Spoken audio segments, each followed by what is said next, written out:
नमस्ते दोस्तों, हम आरपीएससी के प्रीवियस ईयर कर रहे थे। उसके अंदर मैट्रिक्स एंड डिटर्मिनेंट चैप्टर कर रहे थे। चलिए इसको आगे प्रोसीड करते हैं। साइमल्टेनियस लीनियर इक्वेशन आपको दे रखी 3x - 5। यहाँ तक हमने कर लिया था। क्वेश्चन नंबर 48 से हम स्टार्ट करते हैं। क्वेश्चन नंबर 48 क्या कह रहा है कि if A is a square matrix of order n, then जो एडजॉइंट ऑफ ए है वो किसके इक्वल होगा। तो एडजॉइंट ऑफ ए जो है आपका इक्वल आएगा डिटर्मिनेंट ऑफ ए n-1 की का स्क्वायर। ठीक है, अगर ए आपका स्क्वायर मैट्रिक्स दे रखा है जिसका ऑर्डर n है तो एडजॉइंट ऑफ ए आपका इसके इक्वल हो जाएगा। नेक्स्ट क्वेश्चन नंबर 49 पे आते हैं। अगर एक मैट्रिक्स दे रखी है A is equal to aij 2x3 और बी जो है bij p×q, तो सी की वैल्यू जो है cij 2x3 दे रखी है। तो ए बी जो है सी के इक्वल होगा तो पी क्यू की वैल्यू क्या होगी। तो ए बी जो है जब सी के इक्वल होगा तो 2x3 p×q। ठीक है, 2x3 p×q जो है वो आपके 2x3 के इक्वल हो जाएगी। तो जब p की वैल्यू आप 3 रखोगे यहाँ पर और q की वैल्यू 3 रखोगे तो ये जो है सेटिस्फाई कर जाएगी। तो इसलिए इसका आंसर जो है आपका वो आ जाएगा 3×3। नेक्स्ट क्वेश्चन है क्वेश्चन नंबर 50 पे हम आते हैं। क्वेश्चन नंबर 50 क्या कह रहा है, अगर डिटर्मिनेंट दे रखा है if denotes the greatest integer and जो आपके जो वैल्यूज़ दे रखी हैं वो वैल्यूज़ आपको क्या दे रखी हैं, x जो है -1 से 0 के बीच में दे रखा है और y जो है 0 और 1 के बीच में दे रखा है। तो z जो है 1 और 2 के बीच में है। तो जो वैल्यू होगी वो क्या होगी, तो वैल्यू जो होगी आपकी c जो है वो डिटर्मिनेंट ऑफ z के इक्वल आ जाएगी जब आप इसको सॉल्व करोगे। तो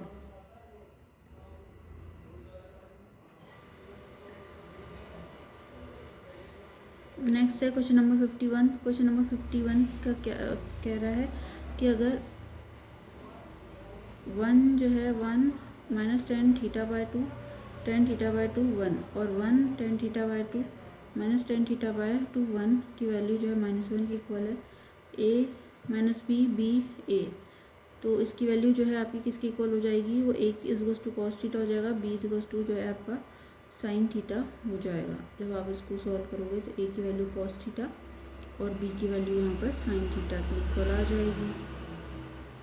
ठीक है, क्वेश्चन नंबर 52 पे आते हैं हम। क्वेश्चन नंबर 52 क्या कह रहा है आपका, क्वेश्चन नंबर 52 में आपको ये कह रहा है कि जो pth है qth है और rth टर्म जो है hp की वो abc है। देन जो वैल्यू है वो 0 के इक्वल आएगी जब आप इसको सॉल्व करोगे। ठीक है, pth qth और rth टर्म जो है आपको hp की दे रखी है हाइपरजोमेट्रिकल प्रोग्रेशन की। तो ए बी सी की वैल्यू जो है आपकी वो 0 के इक्वल आएगी जब आप इसको सॉल्व आउट करोगे। ये इसका सॉल्यूशन आप देख सकते हो। नेक्स्ट क्वेश्चन पे हम बढ़ते हैं। जब आप इसको एक बार सॉल्यूशन देख लीजिए तो इसकी वैल्यू जो है 0 के इक्वल आएगी। नेक्स्ट क्वेश्चन है question number 53। Trace the matrix 5 - 3 2 4 - 2 1 0 6 and 7। इस मैट्रिक्स को आपको ट्रेस करना है तो इसकी वैल्यू जो आपकी 10 की इक्वल आ जाएगी जब आप इसको ट्रेस करोगे। नेक्स्ट क्वेश्चन ट्रेस यानी कि इसको सॉल्व ही करना है एक तरह से। नेक्स्ट क्वेश्चन नंबर 54 है। जो वैल्यू है डिटर्मिनेंट की वो क्या होगी, इस डिटर्मिनेंट की जो वैल्यू आप सॉल्व करोगे तो 0 के इक्वल आएगी।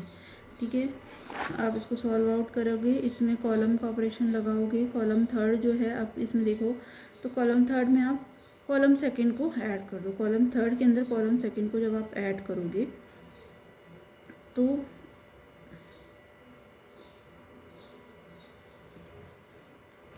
यानी कि ए बी सी इसमें कॉमन आ जाएगा। कॉलम थर्ड में आपने ऑपरेशन लगाया है तो 1 1 1 आएगा और इसकी वैल्यू जो है 0 के इक्वल आएगी। आप देख सकते हो उसका सॉल्यूशन। क्वेश्चन नंबर 55 पे चलते हैं। क्वेश्चन नंबर 55 क्या कह रहा है कि अगर x + y + z आपको 2 है, 2x + y - z = 3 है पी एक्स 2y और के जेड जो है 4 है, तो यूनिक सॉल्यूशंस हो जाएंगे। तो have a unique solution if, तो इसके यूनिक सॉल्यूशन कब होंगे, जब के की value is not equal to 0 होगी। ठीक है, के की वैल्यू जब 0 के इक्वल नहीं होगी तो आपका इसका आंसर हो जाएगा।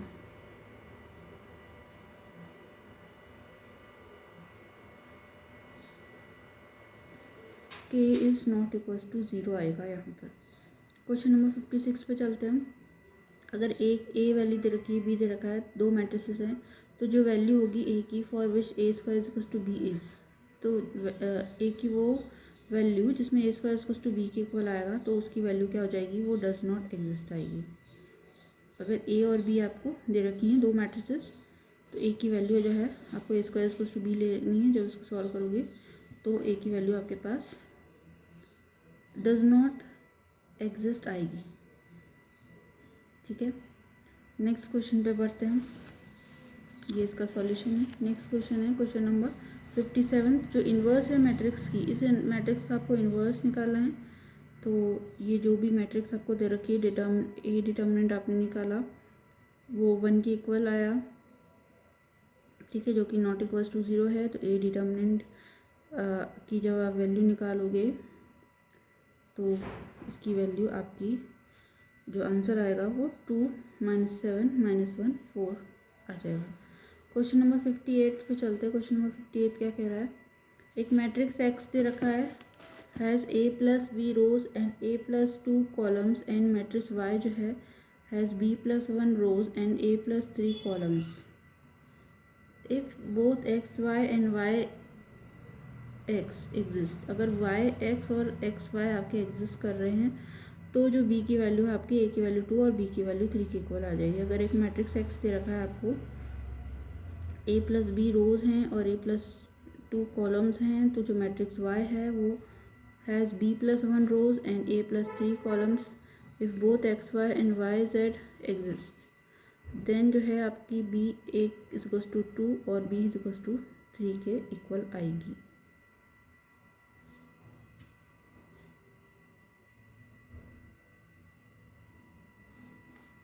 क्वेश्चन नंबर 59 से आपको क्या दे रखा है, अगर ए जो है बी के इक्वल नहीं है और बी जो है सी के इक्वल नहीं है, तो जो डिटर्मिनेंट है वो क्या होगा। तो डिटर्मिनेंट आप देख सकते हो, A cube 1 plus A cube, B cube 1 plus B cube, C cube 1 plus C cube. इसका जो डिटर्मिनेंट की वैल्यू आएगी वो 0 के इक्वल आएगी। तो वो कब आएगी, जब ए प्लस बी प्लस सी आपका 0 होगा।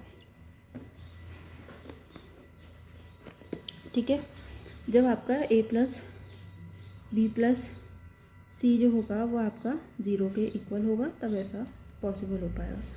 क्वेश्चन नंबर 60 पे आते हैं अपन। 60 क्या कह रहा है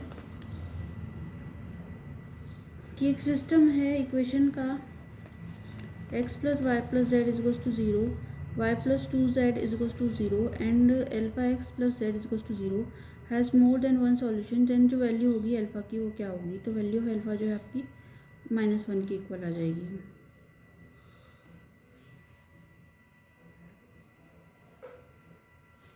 तो अल्फा की वैल्यू आपकी -1 के इक्वल आ जाएगी। ठीक है, क्वेश्चन नंबर 61 पे आते हैं हम। क्वेश्चन नंबर 61 में आपको del 1 दे रखा है और del 2 दे रखा है, तो इसकी वैल्यू आपको फाइंड आउट करनी है कि इसकी वैल्यू क्या आएगी। तो इसकी जो वैल्यू है जब आप सॉल्व करोगे, dy/dx del 2 is equals to thrice of del 1 के इक्वल आएगी। देखिए इसका सॉल्यूशन, आप ये del 1 दे रखा है आपको, ये del 2 दे रखा है। ठीक है, तो del i जो है x² माइनस ab हो जाएगा, सॉरी del 1 जो है ये हो जाएगा। तो dy/dx ऑफ del 2 अगर आप निकालोगे इसका डिफ्रेंसिएशन, तो differentiation of X, differentiation of A, differentiation of A, जब आप इसको सॉल्व आउट करोगे तो इसकी वैल्यू जो है थ्राइस ऑफ del 1 के इक्वल आ जाएगी। नेक्स्ट क्वेश्चन नंबर 62 पे आते हैं। क्वेश्चन नंबर 62 आपको क्या कह रहा है कि अगर ए और बी जो है मैट्रिक्स हैं रियल नंबर्स की ऑफ एन ऑर्डर 3x3, ए एक सिमेट्रिक है और बी एक स्क्यू सिमेट्रिक है, तो ए प्लस बी और ए माइनस बी जो है आपके A minus B A plus B, if A B का transpose is equals to -a 1 के ए बी, देन जो पॉसिबल वैल्यूज़ होंगी के की वो क्या हो जाएंगी, वो आपके 1 और 3 आ जाएंगे यहाँ पर। अगर ए और बी आपकी मैट्रिक्स है, रियल नंबर्स हैं ऑफ ऑर्डर 3x3, ए जो है सिमेट्रिक है और बी स्क्यू सिमेट्रिक है, तो ए प्लस बी और ए माइनस बी जो है A minus B A plus B, A B जो है डिटर्मिनेंट ट्रांसपोज है तो -1 और के ए बी, देन जो पॉसिबल वैल्यूज़ हैं के की वो आपकी 1 और 3 आ जाएंगी। ठीक है। क्वेश्चन नंबर 63, अगर एफ एक्स जो है cos x minus of sine x 0, sine x cos x 0, 0, 0, 1, तो जो एफ एक्स और एफ वाई जो है वो इक्वल होगा किसके, तो वो इक्वल हो जाएगा F of X plus Y के, F of X plus Y के इक्वल हो जाएगा। ठीक है, जब आप इसको सॉल्व करोगे। नेक्स्ट क्वेश्चन नंबर 64 पे अगर हम आए तो क्वेश्चन नंबर 64 है, इसके अंदर आप देखोगे ये वाला जो है क्वेश्चन, इसका जो सॉल्यूशन है, ए आपको सिमेट्रिक दे रखी है और बी जो है वो सी सिमेट्रिक दे रखी है। ठीक है, तो ए प्लस बी और ए माइनस बी और minus A B minus B और ए प्लस बी के इक्वल है। जब आपने इसको सॉल्व आउट किया है तो इसकी वैल्यू जो है यहाँ पर ए बी जो है बी ए के इक्वल आ गया। फिर जो है आपने ए बी का ट्रांसपोज आपको पता है कि बी ए के ट्रांसपोज के इक्वल है, तो इसका आप ए ट्रांसपोज बी ट्रांसपोज भी लिख सकते हैं और बी ट्रांसपोज की जगह आपने माइनस बी लिख दिया क्योंकि ये स्क्यू सिमेट्रिक है, तो ए बी का ट्रांसपोज जो है माइनस ए बी आ जाएगा, तो के की वैल्यू जो है आप 1 और 3 रखोगे। ठीक है। नेक्स्ट क्वेश्चन नंबर 63 पे चलते हैं हम। क्वेश्चन नंबर 63 क्या कह रहा है, अगर एफ ऑफ एक्स जो है आपका वो cos of x minus sine x 0, sine x cos x 0, 0, 0, 1 है, तो एफ एक्स एफ वाई जो है वो किसके इक्वल हो जाएगा, वो हो जाएगा आपके F of X plus Y के इक्वल। ठीक है, F of X plus Y के इक्वल आ जाएगा। नेक्स्ट क्वेश्चन नंबर 64 पे चलते हैं हम। अगर ए आपको 3, 1, -4, 1 दे रखा है तो ए की पावर n जो है वो किसके इक्वल आएगा, तो यहाँ जो ए की पावर n है वो आपकी 1 + 2n - 4n, n और 1 - 2n के इक्वल आएगा। कैसे आया देखते हैं। देखो क्वेश्चन इसके अंदर आपको ए दे रखा है, ठीक है, आपको ए की पावर n निकालना है ना, तो ए स्क्वायर अगर आप निकालोगे तो इन दोनों का मैट्रिक्स को सॉल्व करोगे तो ये आएगा। तो दिए गए विकल्पों में n की वैल्यू जब हम 1 रखने पर जो ए बी है तथा जो सी है वो संतुष्ट नहीं कर रहे। जब आप ए की वैल्यू इन चारों ऑप्शंस में रखोगे तो ये सेटिस्फाई नहीं करेगी।